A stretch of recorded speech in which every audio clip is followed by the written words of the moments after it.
Hey, good morning. Sorry, I'll move because the connection's not very good. So, sorry, I'll start again. Sophie, going live, day 196, I think. Anyway, I've written it in the description. I'm a busy mum and I'm building a business online and I'm recording my journey. And I just thought I'd go live quickly now because I'm inspired. Something just happened that I wanted to share with you that I think is might be useful. It's Sunday morning here. Beautiful morning, as you maybe see, nice and sunny. I'm in my car, but there you go. And I've just driven my daughter to another day of music. She plays in an orchestra, and they had 2 weekends of intensive music playing because they're preparing for the new season and the concerts and everything. So she comes home every night, but she goes there for the day. So this morning it was my turn to do the trip, and I drove her there. We had 2 friends with us in the car because we try to share trips between the parents. Anyway, the point the story I want to tell you is about the trip. On the way there, we take a motorway, which I believe has been declared like the most beautiful strip of motorway in Europe or something. There's a point where the view is absolutely magnificent. Close to where we live, there's a big lake called Lake Geneva, and it's a huge lake surrounded by mountains. And there's a point where this motorway we come out of one tunnel. There's quite a lot of tunnels in Switzerland because we have lots of mountains. So the motorway goes through different tunnels, and you come out of one tunnel and you just have this spectacular view of the lake and the mountains, and it's just beautiful. Anyway, we drove that way, and my daughter said, "It's beautiful." And it's true, we say this every time.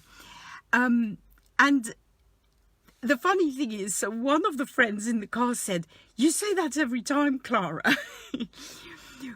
And Clara said, "But it's beautiful every time." And I thought that was the first thing that made me smile. Then the view is absolutely spectacular. But there is, alongside the motorway, there's also a railway line. And when you're driving, you sort of see, just before the spectacular view, you see the lines of the railway, the kind of, the electrical lines that are, the trains here connect to an electrical line up sort of above the train. So you sort of see that. And then there's the huge, beautiful view. And the friend said, "It's a shame about the electrical line, the train line. It's in the way. It's a shame. That's not pretty," or something like that. And, both my daughter and myself said, "Yeah, but, all the rest is so beautiful. It doesn't really matter." I mean, I had never really noticed that electrical line, to be completely honest.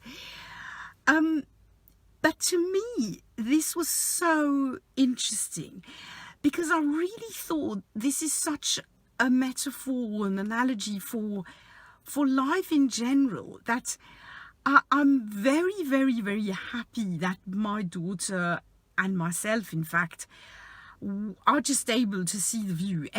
Are able to appreciate this absolutely beautiful scenery every single time we take the car and we drive that way, which actually is fairly often. And it's spectacular, even when it's very bad weather. It's systematically spectacular. So I'm grateful that we're able to see this every time over and over again.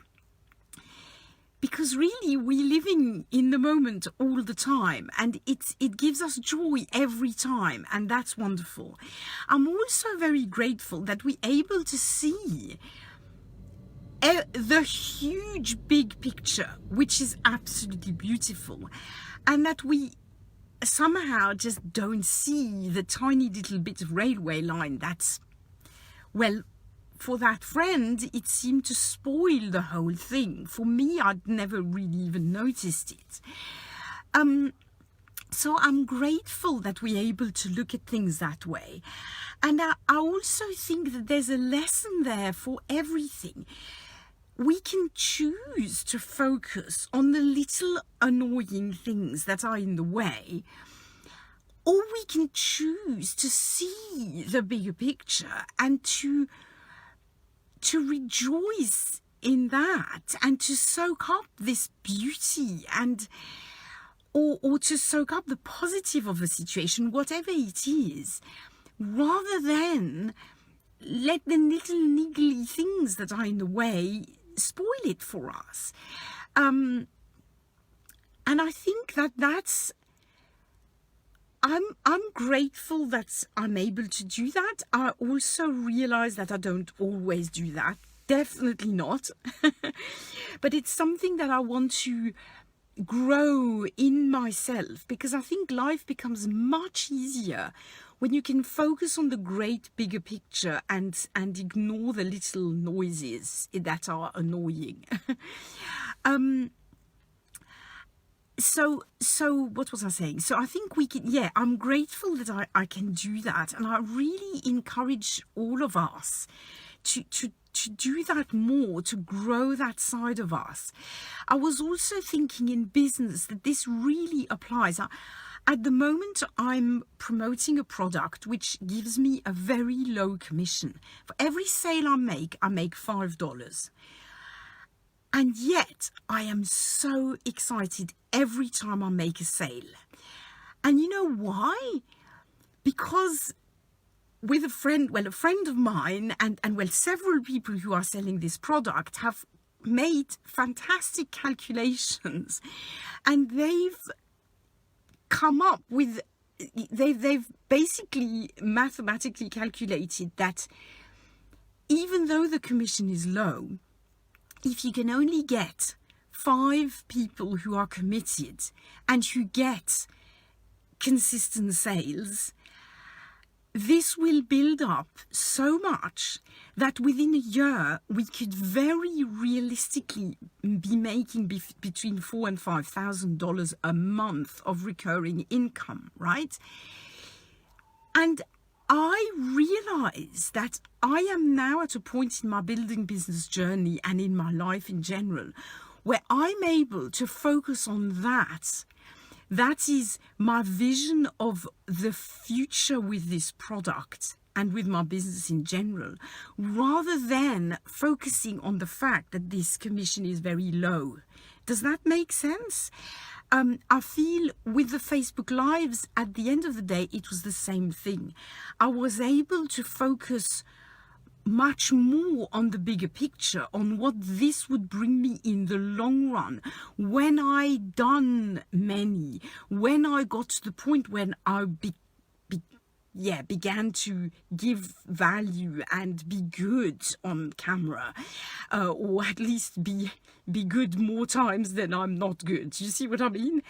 And I was able to see that, and that's how, and just ignore the fact that at the beginning it was not good, and it was difficult, and it wasn't maybe even worth it immediately. It didn't bring me people straight away, but it is bringing me people now, to me now, 6 months down the line, and I have this amazing vision of what it's going to do for me in a year or 2 or 10. It's like exactly the same with the YouTube channel. Yes, at the beginning nobody watches the videos, but now I have a video which has 83 views, and I know that is tiny compared to, I don't know, Russell Brunson or who has millions of views. But it doesn't matter, because you've got to start somewhere, and you've got to be able to ignore these the little things and see the bigger picture. So, ignore the little line that's annoying and look beyond that. Look at the huge, beautiful scenery that's beautiful, that's inspiring, that's energizing, and go for it. That's what I wanted to share today. I'll be back tomorrow for more. Have a wonderful Sunday. Bye for now.